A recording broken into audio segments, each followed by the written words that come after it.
ફાલ્ગુનીબેન, તમારો સવાલ છે કે અમુક સાહેબજીઓ કે વિપસ્સના ધ્યાન સાધનાને વિરુદ્ધમાં છે. ખરેખર એમને ધ્યાનનો પ્રચાર કરવો જોઈએ, એના બદલે એ લોકો કેમ વિરુદ્ધમાં છે? ઓરિજિનલી એવું છે ને કે જે આપણામાં ઓરિજિનલી જે ધ્યાન હતું એ ધીમે ધીમે લુપ્ત થતું ગયું, કેમ કે આપણા કોઈ અનુયાયીઓ જૈનના બહાર ગયા નહીં, આઉટ ઓફ ઇન્ડિયા ગયા નહીં, અને ઇન્ડિયામાં પરંપરા એ ચાલુ હતું. તે અમુક વર્ષો જતા આ ભસ્મગ્રહના પ્રભાવે આ જે મેઇન ધર્મ છે ધ્યાનનો, કે જેનાથી કર્મની નિર્જરા શક્ય છે, એ લુપ્ત થઈ ગયો. કેમ કે લોકો કરતા નહોતા, કરવામાં શિથિલ થઈ ગયા, કરવા બેસાડે તો સૂઈ જતા હતા. એટલે પછી એને લાભ ના મળે, અને જે વસ્તુનો લાભ ના મળે એટલે એ બંધ થઈ જાય, એ લુપ્ત થઈ જાય. અને આ બુદ્ધ ભગવાન પોતે પણ પાર્શનાથ ભગવાનના હાથે દીક્ષા લીધેલી એના અનુયાયી હતા. એમને પણ ભગવાને પણ આ જ પદ્ધતિ બતાવી, એમને પણ આ જ પદ્ધતિ શીખી. એમને એમના પછી પાછળથી છૂટા પડી ગયા, પણ ધ્યાન પદ્ધતિ આની આ જ રહી. એમને એમના શિષ્યોને શીખવાડી. ફરક એટલો પડી ગયો કે બુદ્ધના શિષ્ય આઉટ ઓફ ઇન્ડિયા ગયા, અને જ્યાં ગયા ત્યાં આ ધર્મનો, આ ધ્યાનનો ફેલાવો કર્યો. પણ સમય જતા બધે જ આ ધ્યાનનું લુપ્ત થઈ ગયું. એક બ્રહ્મદેશમાં ગુરુ શિષ્ય પરંપરાએ ચાલુ રહ્યું, અને કેવું ચાલુ રહ્યું કે જેવું હતું એવું, એ જ સ્વરૂપમાં. માટે એનો ફાયદો મળે છે. એમાં એક અંશ માત્ર પણ છીંડું પડે ને તો એનો ફાયદો ના મળે. આમ કે મૌન છે ને, જો તમે ચોપડી વાંચવા બેસી ગયા, બુક વાંચવા બેસી ગયા, ઈશારાથી વાતો કરી, તો તમારો મૌન ભંગ થઈ ગયો. મૌન ભંગ થયો તો તમને જે મળવું જોઈએ એ ના મળે, તમે ધ્યાન ના કરી શકો. એટલે વિધાઉટ બ્રેક કલાકોના કલાકો જ્યારે આ વસ્તુ બને ત્યારે એનો એક ઝલક મળે, એક અંશ મળે. અને એટલું સ્ટ્રીક કોઈ કરી નતા શકતા, પણ આપણા એટલા સદભાગ્ય કે ભગવાને કીધું હતું, કે ઇન્દ્રે કીધું હતું કે 2,500 વર્ષ પછી આ ધર્મ પાછો પડશે, આત્મધર્મ. અને આ 2,500 વર્ષ પૂરા થયા, અને આપણે અહીંયા આ ધર્મ ગોયંકાજી દ્વારા પાછો આવ્યો. એ બ્રહ્મદેશમાં હતા, ત્યાં એમના ગુરુ પાસે શીખ્યા, એમને એનો ઘણો લાભ મળ્યો. અને ગુરુને આજ્ઞાથી કે તું હવે આ ભારતની જ પદ્ધતિ છે ને ભારતમાં દઈને એનો ફેલાવો કર, અને આ પદ્ધતિ આપણને મળી. તો જેને આ કરી જ નથી અને શુદ્ધ રૂપમાં નથી કરી, એને તો ખ્યાલ ના આવે ને કે આ કેટલું બધું આપણા ધર્મ સાથે બધું સંલગ્ન છે. હું તો પહેલી જ વાર ગઈ, અને પહેલી વાર કોઈ જન્મનું આરાધેલું ચોક્કસ હશે કે જેનાથી મને ફર્સ્ટ 10 દિવસમાં જ એટલું બધું એચિવમેન્ટ મળ્યું કે વાત ના પૂછો. અને એક સ્ટેપ પર મને બધો મેળ પડતો ગયો મગજમાં કે અરે આ તો આપણા જ ધર્મનું છે, અરે આ તો આપણા જ ધર્મનું છે, આ આપણામાં જ કીધું છે, આમ કરો, આમ કરો, આ સજ્જાઈમાં આ આવે છે, ફલાણામાં આવે છે, આ સ્તવનમાં આવે છે. એટલી બધી ગોળ બેસતી ગઈ ને કે મને એમ લાગ્યું કે હું તો વર્ષોથી આ સાધના કરી રહી છું. મને એવું ફીલ થયું, અને મને એનું ઘણું એચિવમેન્ટ પણ મળ્યું. પછી તો આપણા ઘણા મોટા મોટા તત્વચિંતકોના મેં બુક્સ વાંચ્યા, એ લોકોના વિચારો જાણ્યા, અને ઓવરઓલ આપણા મોટા મોટા આચાર્ય મહારાજોના પણ વાંચ્યા. અને આપણા આજે શાસ્ત્ર જેને કહો છો તમે, એમાં ચોખ્ખું વિધાન વાંચ્યું કે જે સિદ્ધાંતો આપણા ધર્મને અનુલક્ષીને છે, એને અપનાવવામાં કોઈ વાંધો નથી. ને ત્યારે મને થયું કે મોસ્ટ ઓફ સિદ્ધાંતો આના તો બધા આપણા ધર્મને અનુલક્ષીને જ છે. પેલી જ જે 5 પ્રતિજ્ઞા લેવડાવે છે એ 5 મહાવ્રત જેવી જ છે. ચોરી નહીં કરું, બ્રહ્મચર્ય પાળીશ, મૌન રાખીશ, નશો નહીં કરવું, જુઠ્ઠું નહીં બોલવું. આ બધી પ્રતિજ્ઞાઓ પહેલા આપણને ત્યાં લેવડાવે છે વિપશ્યનામાં.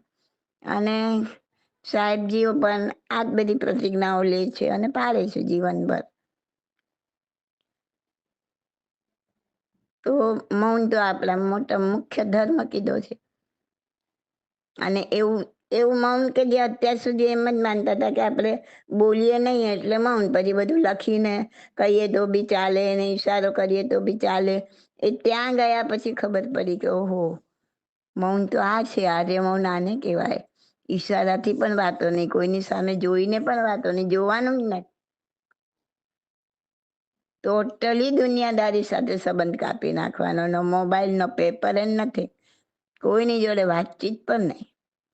ત્યારે તમને અચીવમેન્ટ મળે. જો એવું 10 દિવસ સુધી કરો ને ત્યારે તમને ખાલી એનો એક અંશ મળે. ઓરિજિનલ 10 દિવસ નહોતા, ઓરિજિનલ 45 દિવસ હતા.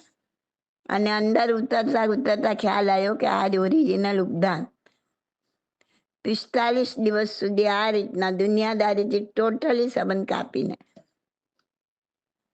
અને ટોટલી શ્વાસોશ્વાસ પર ધ્યાન રાખીને મનને સૂક્ષ્મ બનાવીને અંતરની યાત્રા કરવી. આ બધું એટલું બધું એટેચ હતું જૈન ધર્મ સાથે કે કરતા કરતા ખ્યાલ આવ્યો કે ઓહો, આ તો ઓરિજિનલ આપણું જ છે બધું. અને આમાં કોઈ સિદ્ધાંત એવા નથી કે જે આપણા ધર્મની વિરુદ્ધ હોય. એ લોકો એમની ભાષામાં બધું સમજ્યા છે.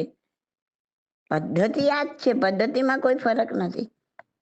એ લોકો શું સમજ્યા છે, એ લોકો કોને માને છે, શું કરે છે, એની સાથે આપણે કોઈ નિસ્બત જ નથી. આપણે તો ખાલી આ પદ્ધતિ જાણી લેવાની, આ પદ્ધતિ સમજી લેવાની, આ પદ્ધતિ શીખી લેવાની અને આપણે આપણી રીતના આપણે ઘરે પ્રેક્ટિસ કરવાની. એની જસ્ટ જેમ કોઈ કોમ્પ્યુટર શીખવા ગયું હોય અને પછી એને ઘરે કોમ્પ્યુટર લાવીને એને પ્રેક્ટિસ કરે, બસ. અને આવું તો આપણે 10-10 દિવસ ક્યાંય જઈએ છીએ. કેટલી જગ્યાએ એવી જગ્યાએ જઈએ છીએ કે જ્યાં કોઈ દેરાસર નથી હોતું, કોઈને પડીએ નથી હોતી કે હું દરરોજ દર્શન કરવા દેવું કે મારા દર્શન મિસ થાય છે. એવું રાગ રંગમાં, ભોગમાં એ આ બધે દિવસોના દિવસો ચાલી જાય. પણ જ્યારે આ ધ્યાન સાધના કરવાની આવે ત્યારે બધા સવાલ આવી જાય. કેમ દર્શન નહીં? 10 દિવસ દર્શન વગર કેમ રહેવાનું?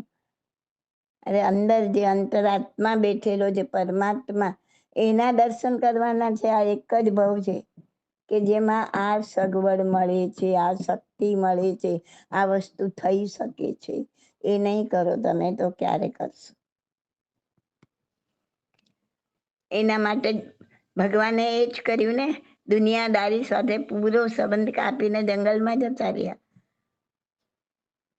ત્યાં જઈને આ તો કર્યું, મૌન લીધું, બ્રહ્મચર્ય વ્રત પાડ્યું અને અંતરની યાત્રા કરી કરી કરી કરીને એક એક કર્મને ઉખેડી ઉખેડીને ફેંકી દીધા ધ્યાનમાં. નહીં તો એમને જવાની શું જરૂર હતી?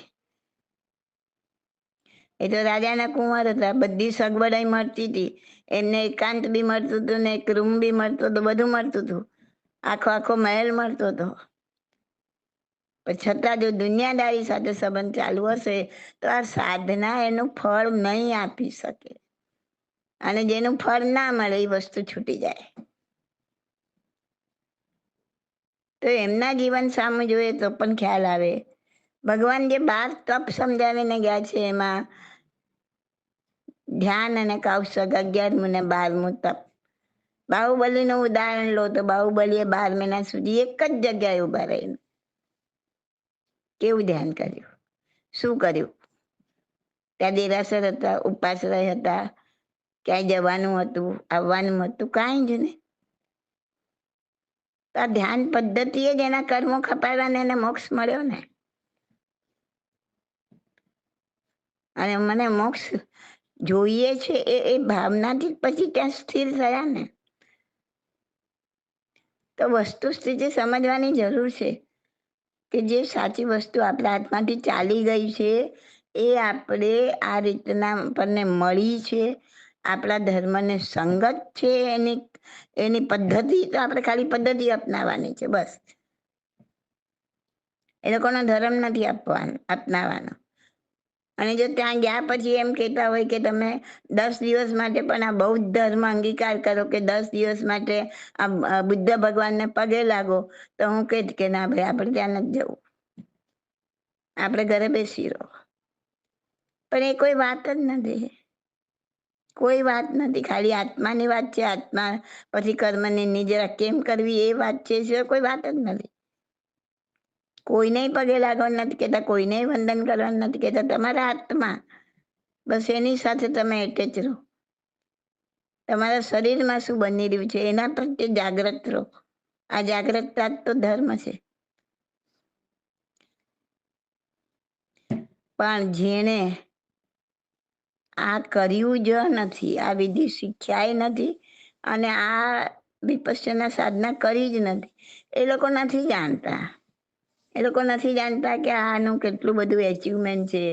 આ કરવાથી ક્રોધ ઓછો થાય છે, રાગ ઓછો થાય છે. જે કરવાનું છે લાઈફમાં આ જ કરવાનું છે. આપણે કસાયોને દૂર કરવાના છે, કસાય રહિત બનવાનું છે, વિકાર રહિત બનવાનું છે, નિર્વિકલ્પ બનવાનું છે. અને એ જ વસ્તુનો તો આમાં એચિવમેન્ટ મળે છે. પણ એ કર્યું જ નથી એટલે જાણતા પણ નથી કે હું આ રીતના એચિવમેન્ટ મળે છે. અને એટલે આ બીજા ધર્મનું છે, આ બીજા ધર્મનું ના અપનાવાય કરીને એને મિથ્યાત્વ ગણે છે. પણ શાસ્ત્રમાં તો ચોખ્ખું લખ્યું છે કે નિસ્બત એને સાથે નથી કે આ ધર્મનો છે કે આ બીજા ધર્મનો છે. નિસ્બત એની સાથે છે કે તમારા સિદ્ધાંત સાથે આ મેચ થાય છે કે નહીં. આ પૂરેપૂરું મેચ થાય છે. આહાર પણ અલ્પ લેવાનો છે. બીજી વખત તમે 10 દિવસ આવતા તો સાંજનું પણ બંધ કરી દે છે ખાવાનું. ખાલી સવારે 7 વાગે ને 11 વાગે લો બસ. તો જો સમજીને 1 કે 2 વાર બી આ કરવામાં આવે ને પછી કોઈ કહેવું નહીં પડે કે તમે આ કરો. અને હવે તો એટલા ત્યાં કને ઘણા બધા જૈન આચાર્યો હોય છે. આચાર્ય એટલે આપણા જેવા શ્રાવક જ, પણ જે શિક્ષકો, આચાર્યને શિક્ષક કહો કે જે ત્યાં ગાઈડ કરે છે બધાને, એવા જૈન ઘણા છે. અને એને બોલાવીને અહીંયા ઉપાશ્રયમાં કે આપણી મોટી મોટી ધર્મશાળાઓ ખાલી પડી છે, કેટલીય જગ્યાએ આવી શિબિરો ગોઠવો. એ આપણા જ જૈન આચાર્યોને બોલાવો, આપણી જ પદ્ધતિથી ખાવા પીવાનું ત્યાં રાખો. બાકી બધું તમે ત્યાં શીખીને આવો એ પ્રમાણે કરો. કોઈની જોડે બોલવાનું નહીં, સંપૂર્ણ આર્ય મૌન રાખવાનું, એ જ એટલા જ એરિયામાં રહેવાનું, એરિયાની બહાર નહીં જવાનું. એક ઘરના 2 જણ પતિ પત્ની બી સાથે ગયા હોય તો એકબીજા સામું જોવાનું નહીં, વાતચીત કરવાની નહીં, અડધેથી છોડીને આવવાનું નહીં. આ બધા નિયમ જે છે એ નિયમ સાથે તમે કરો તો ચોક્કસ એચિવમેન્ટ મળે. પહેલા 10 દિવસમાં નહીં તો બીજા 10 દિવસમાં મળે. પણ કર્યા વગર, એનો અનુભવ લીધા વગર, ખાલી આ બીજા ધર્મના નામે છે અથવા તો નામ અલગ છે એટલે મિથ્યાત્વ છે, એ કરવું અને કહેવું એ પણ ખોટું છે. એ સમજી શકાય એવું છે કે કદાચ અંદરથી ડર છે કે જો લોકો આ કરવા માંડશે ને આ બાજુ વળી ગયા તો આપણા જૈન ધર્મને લોકો બીજા ધર્મમાં વળી જશે. પણ આ એવું નથી. અમે આ કર્યા પછી જૈન ધર્મમાં વધુ આવ્યા, વધુ ઊંડા ઉતર્યા, વધુ ખબર પડી કે ઓહો જૈન ધર્મ શું છે. અંદરથી એ સ્ફૂર્ણા થાય છે બધી. તો સાહેબજીઓનો ડર એમના માટે બરાબર છે. જે સમજતા હોય, જે કરતા હોય, આપણે એમાં કોઈ ડખો નથી કરવો, એમાં કોઈ માથું નથી મારવું. પણ આટલું સમજી જઈ અને આપણું જે છે એ છોડ્યા વગર, જો કોઈ એવું કરે કે આ સારું છે આ કરો ને આ છોડી દો તો એ પણ રોંગ છે. સામાયિક કરો છો એ સામાયિક કરવાનું, બસ સામાયિકમાં ધ્યાન કરવાનું. 48 મિનિટનું સામાયિક છે, તમે 40 મિનિટ કરો ને, 30 મિનિટ કરો ને, તો સાચું સામાયિક થશે. છોડી નથી દેવાનું. પ્રતિક્રમણ જે કરો છો તો કરો ને, એક તો પ્રાયશ્ચિત છે, અને પ્રાયશ્ચિત લેશો તો તમે ધ્યાન કરી શકશો. હું તો કહું છું કે જો એ ડર લાગતો હોય ને કે શ્રાવકો આ બીજા ધર્મ તરફ વળી જશે, તો ખરેખર શું કરવું જોઈએ કે શ્રાવકોને નહીં મોકલો, તમે પેલા આ વિદ્યા શીખી લો બરાબર, કઈ રીતના છે, શું છે, અને પછી તમે તમારી રીતના શીખવાડો શ્રાવકોને, તો એ લોકોને બી એમ નહીં થાય કે અમારે બીજે જવું પડે છે. તો આપણા ભગવાને કીધેલું છે એ જ છે. સ્વાધ્યાય, ધ્યાન ને કાયસ્થ ત્રણેય મહાન તપ છે. 12 તપમાં આ છેલ્લા 3 છે. તો પહેલા કરતા બીજું ચડિયાતું, બીજા કરતા ત્રીજું ચડિયાતું, એમાં સૌથી ઉત્કૃષ્ટ છે સ્વાધ્યાય, ધ્યાન અને કાયોત્સર્ગ. એમાં જે શરૂઆતમાં જે છે કે ખાલી શ્વાસોશ્વાસ પર ધ્યાન રાખો ને મનને સૂક્ષ્મ બનાવો ને મનથી અંદરની યાત્રા કરો, દરેક જગ્યાએ જુઓ શું થઈ રહ્યું છે, અને ત્યાં તમે ક્ષમતામાં થાવ, એ સ્વાધ્યાય છે. સ્વનો અધ્યાય છે. સ્વનો અધ્યાય કરવાનો અંદર શું થઈ રહ્યું છે, અને એ વખતે જે કંઈ થઈ રહ્યું હોય એનો સ્વીકાર કરવાનો, વર્તમાનમાં રહેવું, એટલે સામાયિકમાં રહેવાનું, ક્ષમતામાં રહેવાનું. તો એ કર્મો ખપે. વાત તો બધી એક જ છે, પણ પરફેક્ટ પદ્ધતિ શીખી અને એ પ્રમાણે ભલે અહીંયા 5 શ્રાવકો તો 5 શ્રાવકોથી ચાલુ કરો. આમાં કોઈ તીર્થના સ્થળે કરો તો લોકો પામશે, અને તમારાથી જ પામશે. પછી એમને બહાર જવાની જરૂર નથી ક્યાંય. તો જે સાચી વસ્તુ છે એને સમજીને, શીખીને આપણે આપણામાં એડ કરવાની છે. બીજું કાંઈ કોઈનું લેવાનું નથી, કોઈનું માનવાનું નથી. આપણા ભગવાન જે કહીને ગયા છે, જે સમજાવીને ગયા છે, એ 100% સાચું વાત છે. એમાં કશે ક્યાંય કોઈની કોઈ પણ વાતોને એડ કરવાની નથી. આપણો ભગવાને જે કીધું છે એ 360 ડિગ્રી પર છે. કોઈ ખોટા છે એમ નથી કહેતી, પણ કોઈ 356 પર છે, તો કોઈ 300 ડિગ્રી પર છે. તો આપણે બીજા કોઈનું કાંઈ લેવાનું નથી. ખાલી આપણી જે ખોવાયેલી આ પદ્ધતિ છે એ પદ્ધતિને આપણે પાછી ખેંચી લાવવાની છે, બસ. બીજું કાંઈ નથી. એટલે તમને તમારો સવાલ પણ જાય જ છે કે જ્યારે તમને આવું ફીલ થયું કે કેમ સાહેબજી આવું કરે છે. તમે નહીં માનો, અત્યાર સુધીમાં મને ઘણા બધા સાહેબજીઓએ બોલાવી મળવા માટે કે સુબોધીબેન તમે આવો, અને પરચુરણ વાતો થોડું જાણવાનું કહીને મેઇન સવાલ એ આવે કે બેન ધ્યાન કેવી રીતના કરવાનું. આ તમે નહીં માનો, આ 100% સાચી વાત કહું છું તમને, કે મોસ્ટ ઓફ સાહેબજીઓનો આ એક જ સવાલ હોય. પેલા પરચુરણ સવાલ આવે કે કેવી રીતના સચોટ જવાબ આપો છો, ને કે કેટલું તમારું જ્ઞાન ને કેટલો ધર્મનો અભ્યાસ ને આવું બધું હોય. પછી મેઇન સવાલ આ આવે કે બેન ધ્યાન કેવી રીતના કરવાનું. એટલે એવું નથી કે સાહેબજીઓ નથી માનતા, ઘણા બધા સાહેબજીઓ આ મથામણમાં છે જ, પણ અમુક જે છે કે જેના મગજમાં એમ બેસી ગયું છે કે આ મિથ્યાત્વ છે, અથવા તો અંદર અંદરથી એવો ડર છે કે જો આ શ્રાવકો બધા આ બાજુ વળી જશે તો પ્રોબ્લેમ થશે. બેમાંથી એક છે વસ્તુ, કાં તો બંને છે, અને એટલે કદાચ વિરોધ કરે છે. પોતે કર્યું નથી એટલે જાણતા બી નથી કે આ શું છે, કેવી રીતના છે. એટલે એ બધું બને, એ બધું રહેવાનું, એ બધું હોવાનું. ભગવાન હતા ત્યારે બધા કોઈ એક મત નહોતા, તો અત્યારે તો ક્યાંથી હોય. અત્યારે તો મતાંતરનો ઢગલો છે. એટલે આપણે એમાં કાંઈ ધ્યાન આપવાની જરૂર નથી. આ તો તમે પૂછ્યું એટલે મેં આટલી ક્લેરિટી આપી. બાકી આપણે આપણી જાતને જ પૂછવાનું કે આ હું કરું છું તો મને એનાથી શું ફાયદો થયો, મારા ક્રોધ કસાય થોડા ઓછા થયા. જો થયા, યસ, તો પછી તમે રાઈટ વે પર છો. જો નથી થયા તો તમે રોંગ વે પર છો. તમે તમારી જાતે જ સિલેક્ટ કરી લો. ઓકે.